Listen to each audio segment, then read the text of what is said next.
Step away from him. Commander Ryan Brooks's voice cracked across the trauma bay before the stretcher had even stopped moving. Two Navy SEALs still in desert camouflage flanked the gurney, refusing to let anyone but the lead trauma surgeon near the unconscious operator lying beneath oxygen tubing and thermal blankets. Monitors chirped in uneven rhythms while paramedics fired off vital signs, and every second seemed to shrink the room. Emily Carter had been reaching for a fresh four-line when Ryan's command froze her in place. She immediately stepped back without protest, her gloved hands lowering to her sides, but her eyes never left the wounded man's face. Around her, physicians surged forward with practiced urgency, each convinced they already knew what they were fighting. Emily said nothing. She simply watched the patient's breathing, the slight delay between chest rise and monitor response, the almost invisible tightening beneath his collarbone that no one else seemed to notice. "Move!" Another doctor barked as equipment rolled between them. Emily quietly shifted aside, letting the crash cart pass. Yet her gaze followed every movement surrounding the stretcher as if assembling a puzzle nobody else realized existed. Commander Brooks planted himself beside the operating doors, jaw locked, refusing to lose the man who had spent 12 years protecting his team. "You're not dying today, Mason," he muttered under his breath as nurses clipped monitors into place. The emergency department exploded into controlled motion. Blood samples disappeared through pneumatic tubes. Respiratory therapists adjusted oxygen flow. Orders echoed from every direction. Emily accepted a clipboard, verified medications, and silently crossed the room to prepare another force set. But halfway there, she stopped for less than a heartbeat.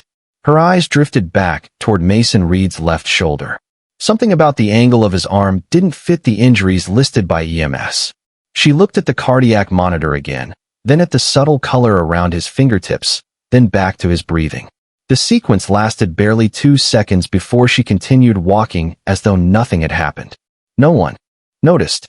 Seconds later, the trauma surgeon called for rapid imaging. Ryan stood rigid outside the growing circle of specialists, every instinct telling him to intervene despite knowing he couldn't.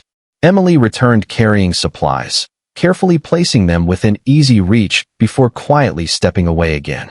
She never interrupted. She never questioned an order. But as another physician pressed against Mason's chest to complete an assessment, Emily's expression changed almost imperceptibly. Not panic. Recognition. She leaned slightly toward the bedside nurse. "Could you check his left radial pulse again?" she asked softly. The nurse barely looked up. "Doctor's already got it covered." Emily nodded once. "Of course." She retreated without another word. Then the cardiac monitor produced a sharper tone. Mason's heart rhythm shifted just enough to make two nurses glance toward the screen. The trauma surgeon frowned, requested another blood pressure reading, and ordered additional fluids. Ryan took one step forward before security instinctively blocked his path. "Let them work, Commander." He clenched his fists but forced himself back. Emily remained near the medication station, outwardly calm, though her attention never drifted from the patient. Another uneven breath. Another tiny change in skin tone. Another detail everyone else dismissed because they were focused somewhere else. Emily quietly reached for an unopened ultrasound gel packet, then paused before touching it. Her hand stopped in midair. She slowly withdrew it instead, respecting the chain of command even as something behind her composed expression insisted time was slipping away. Across the room, Mason's monitor sounded again, this time just a fraction faster than before. The surgeon looked toward the screen. Ryan looked toward the surgeon. Emily looked only at Mason, and for the first time since he entered the hospital, the certainty in her eyes became impossible to mistake. The trauma surgeon ordered another ultrasound while two residents repositioned Mason Reed onto a fresh set of blankets, convinced they were dealing with the injuries already documented by the flight paramedics. Emily Carter quietly replaced an empty saline bag, stepped back, and watched the monitor instead of the procedure. The rhythm was irregular again, not dramatically, just enough to make her eyes narrow. She shifted her attention to Mason's fingertips, then to the pressure waveform, then to the subtle strain across his neck each time he inhaled. None of those details alone demanded alarm. Together, they refused to fit the diagnosis everyone else had accepted. Emily picked up the electronic chart, reviewed the incoming report one more time, and walked toward the attending physician. Her voice stayed calm. "Doctor, could we repeat the chest assessment before transport? His presentation is changing." The physician barely glanced away from the screen. "Imaging will answer that. We are already behind." Emily gave a respectful nod and stepped aside immediately, offering no argument, but she remained close enough to watch every new vital sign appear. Moments later, another nurse called out a blood pressure that had slipped lower than the previous reading. The attending ordered additional fluids without hesitation. Commander Ryan Brooks heard the number and instinctively looked toward Emily because she had been the first person to question the direction of the case. She did not react with satisfaction or urgency. She simply continued watching Mason's breathing as if waiting for something else to reveal itself. The transport team arrived to move him toward radiology. Emily noticed the oxygen tubing shift slightly as the stretcher turned, and she instinctively steadied the line before anyone asked. Her movement was smooth, almost automatic, and one of the senior nurses paused for half a second, studying her hands with quiet curiosity before returning to work. There was nothing dramatic about what Emily had done, yet it carried the confidence of someone who had repeated the motion countless times under pressure. The stretcher rolled only a few feet before Mason released a strained breath unlike the ones before it.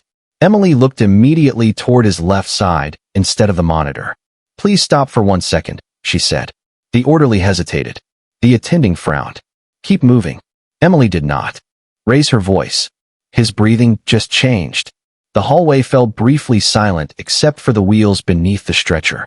The attending physician leaned over for another quick examination, found nothing obvious, and motioned forward again. Ryan watched the exchange with growing uncertainty. Emily had not challenged authority once, yet somehow every concern she voiced was followed by another unexpected change. As the stretcher entered the imaging corridor, Mason's fingers twitched weakly before falling still again. Emily quietly reached into the supply cabinet beside the hallway and removed an unopened pressure bag, carrying it without explanation. A resident looked at her with confusion. "Nobody asked for that." Emily answered gently, "Not yet." The resident gave a skeptical smile and continued after the stretcher. Ryan caught those 3 words as he followed behind the team. For the first time since entering the hospital, he looked directly at Emily instead of through her. She met his eyes only briefly before returning her attention to Mason. The doors to radiology slid open, but just as the stretcher crossed the threshold, the cardiac monitor emitted a rapid series of warning tones that echoed down the corridor, forcing every person present to stop at once. The warning tones froze the hallway before anyone reached the imaging room.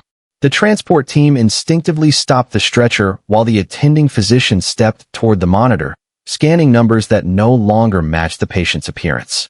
Mason Reed's blood pressure slipped again despite the additional fluids, and the oxygen reading drifted lower by a single point before dropping another. "Move him inside," the attending ordered. Emily Carter took one careful step forward. "Please wait. If we move him now, we may lose the chance to find what is changing." The physician looked at her with visible frustration. "Nurse, we are not delaying imaging because of a feeling." Emily nodded once, accepting the criticism without argument. But instead of retreating, she reached gently toward Mason's wrist and checked his pulse herself. Her fingers remained there for only 3 seconds before she quietly shifted to his forearm, then his shoulder, comparing each response with practiced precision. She released his arm and looked directly at the attending. "His left side is changing faster than his monitor shows." A resident frowned. "That does not even make sense." Emily answered softly. "Then let us prove it before we move him." The attending hesitated only because another alarm sounded before he could dismiss her. Mason drew another strained breath, and this time even the respiratory therapist paused. Emily reacted first, not with panic, but with efficiency. She adjusted the oxygen tubing that had twisted slightly beneath the blanket, repositioned Mason's shoulder by only a few inches, and asked for a manual blood pressure instead of relying on the automated cuff. Nobody stopped her because every movement fit within standard nursing practice, yet she performed each step with remarkable confidence. The manual reading appeared almost immediately, revealing a significantly different number than the machine had displayed only moments earlier. The resident stared at both values in disbelief before repeating the measurement himself. The second manual reading matched Emily's. The hallway grew noticeably quieter. No one praised her. No one apologized. But no one ignored her anymore. The attending physician looked back toward Mason with a new expression, one that replaced certainty with caution. "Repeat the chest examination," he ordered. This time the request came from him, not Emily. As the respiratory therapist listened again, his brow tightened. Breath sounds on the left side were now weaker than they had been only minutes earlier. Ryan Brooks watched the entire exchange without saying a word. A few minutes ago, Emily had simply been the quiet nurse he had ordered away from his best operator. Now every decision in the hallway seemed to pivot around observations she had noticed first. Emily remained completely focused on Mason rather than the reactions surrounding her. She accepted a portable ultrasound probe from another nurse before anyone requested it, placing it beside the physician without interrupting his assessment. The attending looked briefly at her, then at the probe, realizing she had anticipated his next step before he had spoken it aloud. He accepted it without comment. While the examination continued, Ryan noticed something else. Emily unconsciously folded the empty oxygen tubing into a perfectly neat coil before setting it aside, the motion so automatic that she never looked at her hands. One of the older trauma nurses caught the gesture and held her gaze a fraction longer than before, as though recognizing a habit learned somewhere unusually demanding. Emily seemed completely unaware anyone had noticed. Seconds later, the portable ultrasound revealed subtle findings that forced the attending to stop the transport entirely.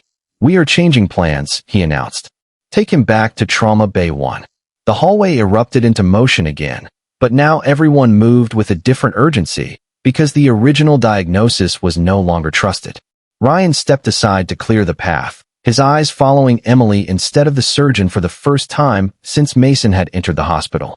Emily reached for the unopened pressure bag she had quietly carried all along, handed it to the nearest nurse before anyone asked, and helped guide the stretcher back toward the emergency department. As the doors burst open and the team rushed inside, Mason's heart rhythm suddenly became even more unstable than before, and every face in the room turned toward the monitor at exactly the same moment. The instant Mason Reed rolled back into Trauma Bay 1, every second became more expensive. The attending physician abandoned the original treatment plan and began issuing new orders while nurses repositioned equipment around the bed. Emily Carter was already hanging the pressure bag she had carried through the hallway before anyone called for it. By the time another nurse reached for the same supply, it was already connected and ready. The attending glanced toward it, accepted the advantage without a word, and immediately continued directing the team. The room moved faster, but the uncertainty had only grown larger. The diagnosis that had seemed obvious 10 minutes earlier no longer explained what everyone was watching. Emily remained near Mason's left side, quietly tracking every breath instead of every alarm. She never competed for attention, yet somehow her eyes always arrived where the next problem appeared. As another physician adjusted the monitor leads, Emily gently shifted a folded blanket beneath Mason's shoulder by less than an inch. The respiratory therapist looked up almost immediately. His breathing just improved. Nobody answered because nobody understood why such a small adjustment mattered, but the oxygen reading steadied long enough for another complete assessment. The attending looked briefly at Emily before returning to the patient, silently allowing her to stay closer than he would have only minutes earlier. The pressure inside the room eased for barely a moment before new numbers flashed across the monitor. Mason's blood pressure remained unstable despite every correction already attempted. The attending requested another portable ultrasound, and before anyone repeated the order, Emily had already cleared the space beside the bed, repositioned the gel, and angled the overhead light without being asked. She anticipated the sequence with effortless precision, not because someone instructed her, but because she seemed to know exactly what every specialist would need next. One senior nurse paused in the middle of preparing medication, watching Emily for a brief second with the puzzled expression of someone recognizing a pattern she could not quite place. It was not merely competence. It was the rhythm. Emily moved through the room without wasted motion, never reaching twice for the same instrument, never turning her back on the patient longer than necessary, always leaving herself one clear path to return to the bedside. Nobody commented on it, but several people unconsciously began matching her pace. The ultrasound images appeared on the monitor. The attending studied them, frowned, adjusted the probe, then asked for a second angle. Emily quietly rested 2 fingers against the edge of the mattress. "May I raise him just slightly?" she asked. The physician hesitated for half a heartbeat before nodding. Emily lifted Mason only enough to change the angle naturally. The next image appeared clearer than the first. The attending leaned closer to the screen. "There it is," he murmured almost to himself. Whatever he saw forced him to abandon another assumption. A resident immediately began updating the treatment plan while additional supplies were requested. Ryan Brooks watched the sudden shift in silence. Every major decision now seemed to arrive one step behind Emily's observations, yet she never once claimed to have the answer. She simply kept working as though the only thing that mattered was staying ahead of the next change. Ryan found himself studying her instead of the monitors. She never looked hurried, even though everyone else did. She never searched for equipment because her hands seemed to know where everything belonged before her eyes confirmed it. The realization unsettled him more than the alarms had. Who had trained someone to work like this, and why would that person be quietly working as an ordinary emergency room nurse? Before the question could settle, the monitors sounded again with a new pattern. The attending's expression changed instantly. "We are losing time," he said firmly. "Prepare the procedure room now." Emily looked once at Mason, then toward the instruments already being opened, and without saying another word, she reached for a tray containing one specialized item that no one else in the room had requested yet. Several heads turned toward her at the exact same moment, and the attending stopped speaking just long enough to realize she had anticipated his next decision before he had made it. The procedure room door swung open just as the attending physician reached for the specialized instrument Emily Carter had quietly placed on the tray seconds earlier. Before he could begin, Mason Reed's monitor changed again, this time with a sudden rhythm that silenced every conversation in the room. The physician immediately stopped. Everyone hold. The carefully prepared plan no longer fit the patient in front of them. Another adjustment could make the situation worse instead of better. The room stalled for the first time since Mason had arrived, every experienced clinician searching for the safest next step. While precious seconds disappeared, Emily looked from the monitor to Mason's breathing, then to the physician's hands. She did not interrupt. She waited exactly long enough to confirm what she was seeing. Then she stepped closer. "Doctor," she said quietly, "before we continue, may I try one positioning adjustment?" The room turned toward her.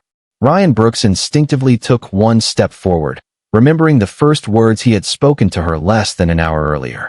The attending physician hesitated, weighing protocol against everything he had witnessed since Emily first questioned the original diagnosis. Finally, he nodded once. "You have 5 seconds." Emily moved with remarkable control. She asked one nurse to stabilize Mason's shoulder, another to hold the oxygen line steady, then gently repositioned him by only a few inches while slightly changing the angle of support beneath his upper back. Nothing about the movement looked dramatic. It resembled the careful adjustment of an experienced bedside nurse. Yet the consequence appeared almost immediately. Mason's breathing became more even.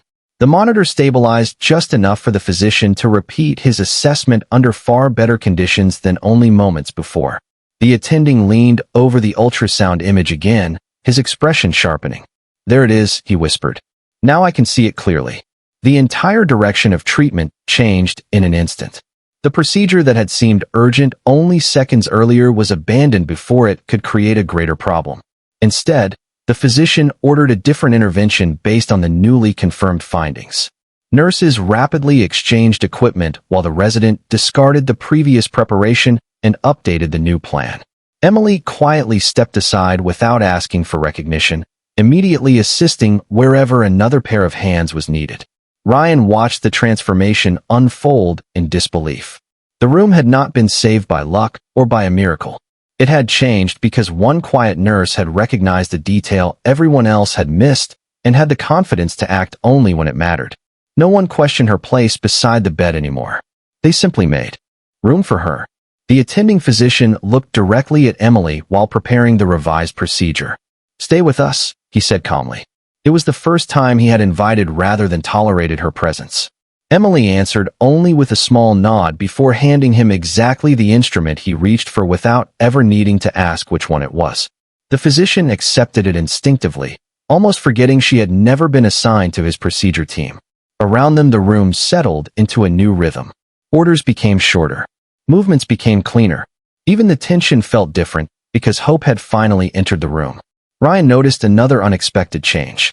His own SEALs, who had fiercely guarded Mason from everyone outside their unit, no longer watched Emily with suspicion. One of them quietly stepped aside before she reached the bedside, almost unconsciously clearing her path. Respect had arrived without a single introduction. Then came the moment nobody expected. As the revised intervention took effect, Mason's blood pressure began climbing steadily for the first time since entering the hospital. The oxygen level followed. One alarm after another fell silent until only the steady pulse of the cardiac monitor remained. Nobody celebrated.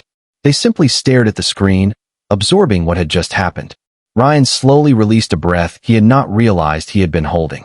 His eyes returned to Emily, who was already replacing used supplies and preparing fresh ones as though the crisis had never been about proving herself. But before relief could settle over the room, the attending physician looked back at the latest imaging, his expression tightening once again. "We stabilized him," he said quietly. "But this explains only part of what is happening." His eyes lifted toward Mason, then toward Emily. "There is still something we have not found." Every hopeful face turned back toward the patient, and Emily's calm expression revealed only one thing. She had already begun looking for whatever everyone else still could not see. The revised treatment continued without interruption, but the atmosphere inside Trauma Bay 1 had completely changed. Nobody questioned whether Emily Carter belonged beside the bed anymore. They simply expected her to notice what everyone else might miss. While the attending physician carefully reviewed the latest images, Emily quietly compared Mason Reed's current vital signs with the handwritten notes she had made only minutes earlier. One number caught her attention immediately. It was not dramatically abnormal. It simply refused to follow the recovery pattern the rest of the team expected. She looked toward the physician and spoke with the same calm voice she had used all afternoon. "His pressure is improving, but something else is still driving the instability." Instead of dismissing her, the attending extended his hand for the chart. Emily passed it over without another word. He studied her notes, then looked back at the monitor before slowly nodding. "Repeat the laboratory work," he ordered. Now, within minutes, the fresh results began arriving. Several values had shifted just enough to confirm that Mason's condition could not be explained by the original injury alone. The room immediately adapted again. Medication plans were adjusted. Additional specialists were notified. Ryan Brooks watched every decision unfold with growing disbelief. Earlier, he had protected his teammate from a nurse he assumed was inexperienced. Now, every important decision seemed to begin only after Emily quietly pointed everyone toward the next question. She accepted none of the attention. While others debated possibilities, she walked to the supply cabinet, replaced every item already used during the emergency, and silently prepared the next tray before anyone realized it would soon be needed. The older trauma nurse who had been observing her all afternoon finally stepped closer. She picked up one of the instruments Emily had arranged and smiled almost imperceptibly. Every item sat in exactly the order the physician naturally reached for them, saving precious seconds without anyone requesting the arrangement. "Who taught you to organize a room like this?" she asked softly. Emily paused only long enough to finish securing a package of sterile supplies. "Someone who believed preparation gives people another chance," she answered. Her voice remained steady, but her eyes drifted briefly toward Mason before returning to her work. The nurse did not press for more. Something in Emily's expression suggested the answer carried far more weight than the words themselves. Ryan heard the exchange from across the room. He expected pride. Instead, he saw something much quieter. Emily never looked satisfied after helping stabilize Mason. She looked relieved, almost grateful, as though every patient who survived allowed an old burden to become just a little lighter. A few moments later, one of the younger nurses accidentally dropped a wrapped instrument onto the floor. Before anyone reacted, Emily calmly replaced it with another sterile set already waiting on the secondary tray she had prepared in advance. The interruption disappeared before it could delay the procedure. The attending physician noticed the seamless recovery without breaking concentration. "Good thinking," he said simply. Emily acknowledged the comment with a slight nod and immediately returned to documenting medications instead of accepting praise. Respect continued spreading through the room, not because anyone announced it, but because everyone naturally began trusting her judgment. Even Ryan found himself watching her movements the way he once watched experienced operators during difficult missions. Every motion carried purpose. Every decision removed one more obstacle before it became a problem. Yet nothing about her behavior suggested someone trying to impress anyone. It felt more like a discipline practiced so long it had become instinct. The latest laboratory report finally printed. The attending physician studied the page, then slowly lowered it. "This explains why the first treatment was never going to be enough," he said quietly. He turned toward Emily. "You saw the pattern before the rest of us." Emily did not answer. She was already adjusting Mason's blanket after noticing his body temperature had shifted slightly. Ryan watched her tuck the edge of the blanket with almost unconscious precision, then noticed something he had overlooked all day. Beneath the cuff of her glove, barely visible for a single second before she pulled the sleeve back into place, rested a narrow silver bracelet engraved with a set of weathered coordinates. Emily immediately covered it again without realizing anyone had seen it, but Ryan's expression changed. The numbers meant nothing to the others in the room.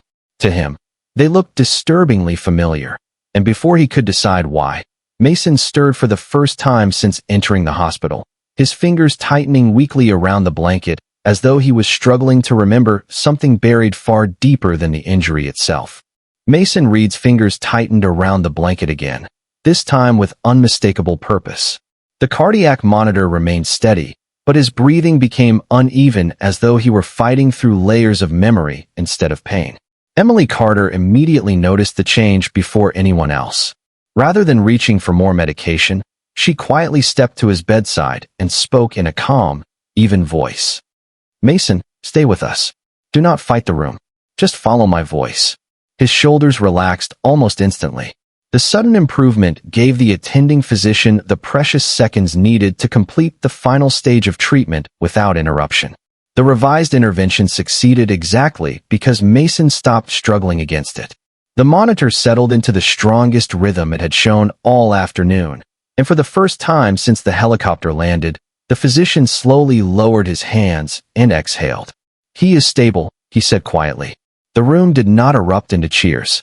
Instead, a deep silence spread through the trauma bay as everyone realized how close they had come to losing him and how many times Emily's quiet decisions had changed the outcome. Emily did not celebrate.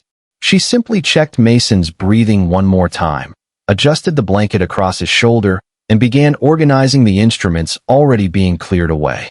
While the rest of the team caught their breath, Mason slowly opened his eyes. They wandered across the bright ceiling before settling on the woman standing beside him. His expression shifted from confusion to recognition so quickly that Ryan Brooks noticed it before anyone else. Mason stared at the narrow silver bracelet that had slipped beneath Emily's glove again while she reached to adjust the intravenous tubing. His lips moved weakly. "Those coordinates." Emily instinctively covered the bracelet with her sleeve and continued working without answering. Mason swallowed, gathered another breath, and looked directly at Ryan. She was there. Ryan stepped closer. "Where?" Mason never took his eyes off Emily. "The forward aid station, the one that kept us alive when everything else failed." Emily quietly finished securing the tubing as though she had not heard a single word. The attending physician looked from Mason to Emily, then back again. No one interrupted because the room had already witnessed enough to know that whatever connected them had not begun inside this hospital. Ryan's gaze returned to the faded coordinates he had glimpsed moments earlier. He finally understood why they had seemed familiar. They matched the grid reference engraved on the memorial stone outside an old overseas operating base, where several Navy SEALs had survived against impossible odds years earlier. He did not know Emily's full story, but he no longer doubted she had stood in that place.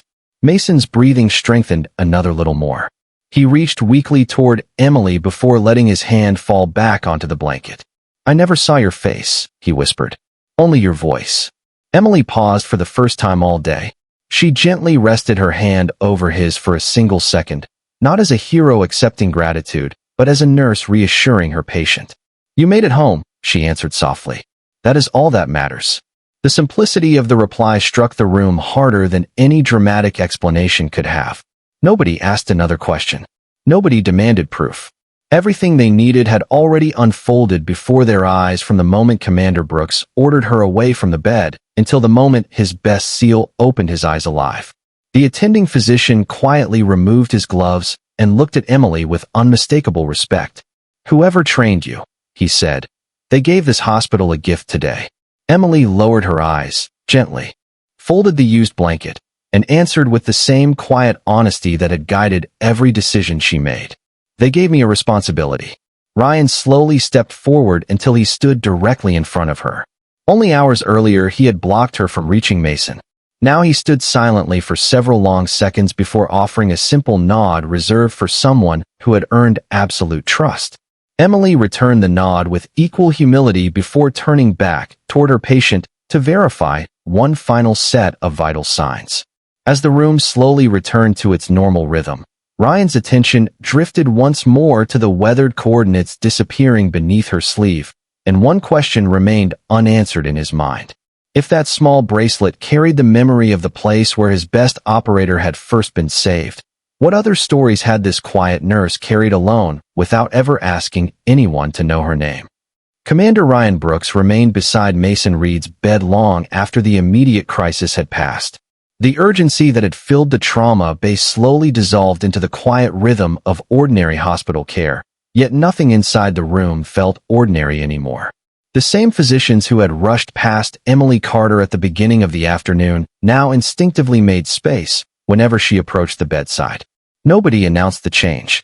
It revealed itself in small gestures. A resident silently handed her the latest chart before anyone asked. The respiratory therapist looked toward her first before adjusting the oxygen settings. The attending physician paused just long enough for Emily to complete her assessment before continuing his own. Respect had arrived without ceremony because every person in the room had witnessed exactly how it had been earned. Emily accepted none of it as something special.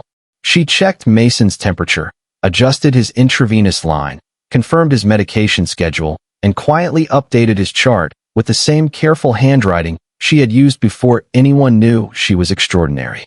To her, saving a life had never been the finish line. It was simply the moment the next responsibility began. Ryan watched her move from one patient to another with identical attention, whether the patient was a decorated Navy SEAL or an elderly man waiting quietly behind a privacy curtain. The difference that had seemed so enormous at the beginning of the day no longer existed in her eyes. Every patient deserved the same calm voice, the same careful hands, and the same unwavering focus.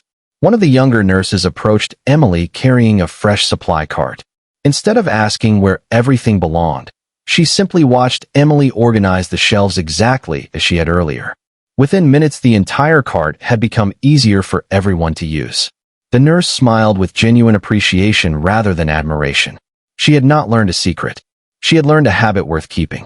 Across the room, the older trauma nurse quietly replaced the supply labels that had become worn over time, arranging them in the same logical sequence Emily had demonstrated without ever intending to teach anyone.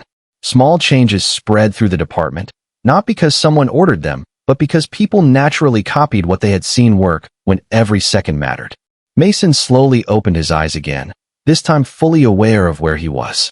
Ryan stepped closer, relieved to see recognition replacing confusion. Mason looked past him toward Emily, who was helping another nurse settle an anxious patient in the next bay. He waited until she finished before softly calling her name. Emily returned immediately, her attention belonging completely to the person who needed it. Mason smiled faintly. "I finally get to thank you with my eyes open." Emily checked his pulse before answering. "The thanks belongs to everyone who refused to give up on you." Mason glanced toward Ryan, then toward the physicians surrounding the room, before looking back at Emily. "You still have not changed." Emily simply adjusted the blanket near his shoulder, exactly as she had done hours earlier, and answered with a quiet smile. "Neither have you. You are still trying to make someone else the hero." Ryan lowered his head for a brief moment, remembering his own voice at the beginning of the day. "Step away from him." Those words echoed differently now. He crossed the room, stopped beside Emily, and instead of speaking immediately, he moved one step aside to give her clear access to Mason's bedside. It was the smallest gesture imaginable, yet everyone present understood exactly what it meant. The path he had once blocked was now one he chose to open. Emily acknowledged the gesture with nothing more than a grateful nod before returning to her work. As evening sunlight filtered through the hospital windows, the emergency department settled back into its familiar rhythm. Emily quietly removed her gloves, washed her hands, restocked the final tray she had used, and prepared the room for the next emergency exactly as she had prepared every room before it. Near the door, Ryan glanced back one last time. The silver bracelet disappeared beneath Emily's sleeve as she reached for another patient's chart, hidden once again from everyone except those who had learned that true greatness rarely announces itself. The room no longer remembered the nurse who had been ordered away. It remembered the quiet woman who stayed, did the work that needed to be done, and walked away exactly the same person she had always been. Morning light spilled across the emergency department as though the previous day's chaos had belonged to another lifetime. Fresh patients arrived. Ambulance radios crackled. Stretchers rolled through automatic doors with the same urgency they always had. Yet something invisible had changed. The trauma bay that had once rushed past Emily Carter now seemed to move with a quieter confidence. The supply carts remained organized exactly as she had left them. Instruments rested where hands reached for them naturally. Young nurses instinctively paused for one extra observation before assuming they had seen everything. No policy had been rewritten. No speeches had been given. One ordinary shift had quietly become part of the way people worked. Commander Ryan Brooks stopped outside Mason Reed's recovery room before returning to his team. Through the glass, he watched Mason sleeping peacefully, surrounded not by battlefield equipment, but by ordinary hospital monitors. Ryan's eyes drifted down the hallway until he found Emily helping an elderly woman adjust her blanket while patiently explaining the next medication schedule. There was no audience, no cameras, no applause. She gave the same calm attention to that frightened patient as she had given to his best operator. Ryan understood then that what had saved Mason had not been a single extraordinary moment. It had been thousands of ordinary moments practiced with extraordinary discipline. Before leaving, he quietly approached the nurse's station. Without interrupting Emily's work, he placed a handwritten note beside the chart she was reviewing. He did not wait for her to read it. He simply offered one respectful nod and walked away. Emily glanced at the folded paper only after finishing with her patient. Inside, written in careful block letters, were just 7 words. "Thank you for bringing my teammate home alive." She smiled gently, folded the note once, and slipped it into the pocket beside her pen before returning immediately to the next patient waiting for help. Across the department, the younger nurse who had copied Emily's supply arrangement stopped another new employee before she placed equipment in the wrong drawer. "Keep these together," she said with an easy smile. "It saves time when someone needs us." She never mentioned where she had learned it. She simply passed it on. The older trauma nurse quietly replaced another worn label on a cabinet before straightening a folded blanket with the same careful motion Emily always used. Small habits had become shared habits. Quiet excellence had become contagious. Later that afternoon, Mason took his first careful walk through the recovery unit with a therapist beside him. As he passed the nurse's station, he paused long enough to see Emily checking on a child whose fear had faded the moment she knelt beside the bed and spoke softly. Mason did not interrupt. He simply placed his hand briefly over his own heart before continuing down the hallway. Emily never looked up. She was already listening to the little girl's heartbeat, completely present in the moment before her. Near the end of the shift, another ambulance backed up to the emergency entrance. The familiar warning tones echoed. Through the department, conversation stopped. Teams moved into position. Emily quietly pulled on a fresh pair of gloves, tied back a loose strand of hair, and walked toward the incoming stretcher with the same steady pace she had carried from the first moments of the story. No one told her to step away this time. The doors opened. She took her place beside the patient without hesitation, calm eyes already observing what others had not yet seen. Outside, the sun continued its slow descent across the hospital windows while inside another life waited for someone willing to notice the smallest detail. Emily rested one reassuring hand against the side rail of the stretcher and softly said, "We are here now." Then she disappeared into the movement of another ordinary emergency. proving once again that the greatest heroes are often the ones whose names are remembered by the people they save, while the rest of the world simply knows them as the quiet nurse who always showed up when someone needed hope the most.